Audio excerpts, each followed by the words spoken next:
What's up, YouTube? It's Desi, and I'm back with another video, y'all. So for this video, I want to talk about just the anxiety and everything when it's your first time taking your medical assistant test, on what you should be doing the night before. So I figured this video will help out for anybody who has like bad anxiety when it comes to tests, or just confused as far as for what to expect. So I ended up taking my test. I did it 3 times. I had failed the first 2 times, and I ended up passing my third time. I took it with NCCT, my certified medical assistant test. You have to get a 70 or above in order to pass. My first time I had got a 66, second time I had got a 68, and my third time I think I had got like a 72 or something like that. But overall, this is a video just to tell you, like, I've been through it, I know what it's like, and just still keep trying. Um, Good resources that did help me. The night before, I ended up studying on, I did a lot of flashcards. I did all my flashcards where I was doing like the prefix and the suffix on certain questions. I made sure that I had studied my KINS book. I don't know if y'all, it's KINN, Kin medical assistant book. Basically, I just kind of flipped through certain study guides to try to see, just little scenarios when it came to the patient. Like, okay, a patient is here for a headache. Then you also have a patient with a gunshot wound. Then you also have a newborn who's not breathing. Who are you going to see first? Those type of questions. Quizlet. Quizlet is one of your best friends when it comes to studying before a test.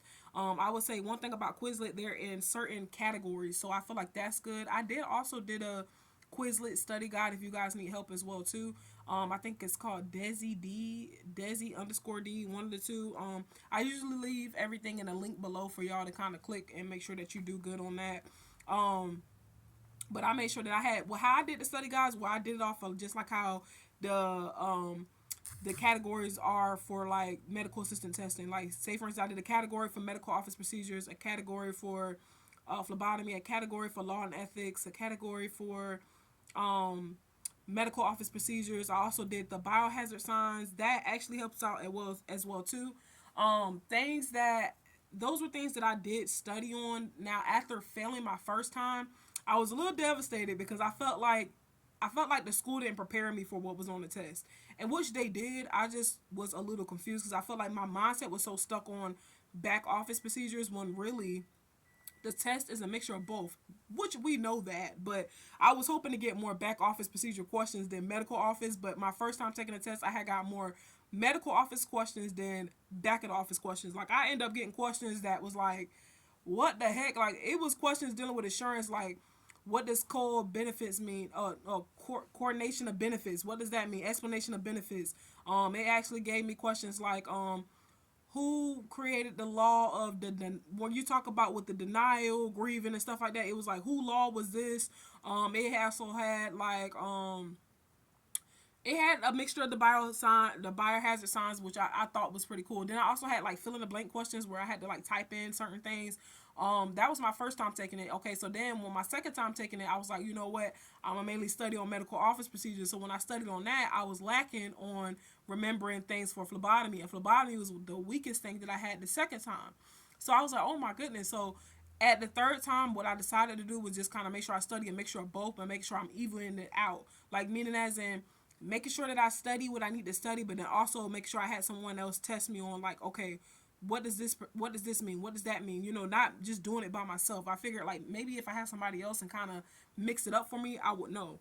Um, Another thing I would say the night before, make sure you pray. Like, keep your mind focused. At the end of the day, you have so much in your mind where you think you have to do this and do that, but in reality, it's just a test. If you pass, you pass, awesome. If you fail, it's always time to go back. And the good thing about NCCT, you have 3 or 4 times that you could take it within a year, and then they'll make you wait a whole year before taking it again.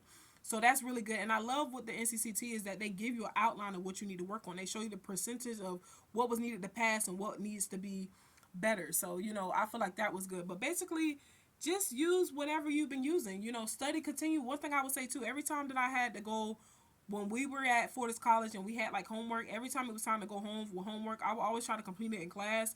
But also too, try to make sure you just go over those information, because whatever they're giving you is eventually going to be on the test. So just take the time out to just make sure you study over it, and always double back to it so you won't forget it.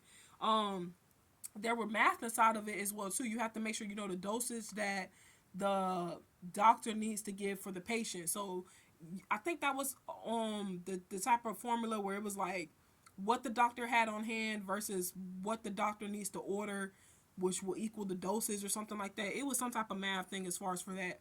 So you want to make sure you remember that. But you never know what kind of test you're going to get that's thrown at you. I haven't took the NHA and I haven't took the AAMA, only the NCCT. So my experience is only from that. But I hope that this can help you out whenever you're doing your test. I just feel like a lot of young ladies get so, or men that, you know, becoming a medical assistant, they get so frustrated and overwhelmed, and they feel like it's the end of the world when they fail their test. Like, I literally was in my mind, like, I'm going to pass this test. Like, you know what I'm saying? I didn't pay for the schooling just to, like, make it all go away.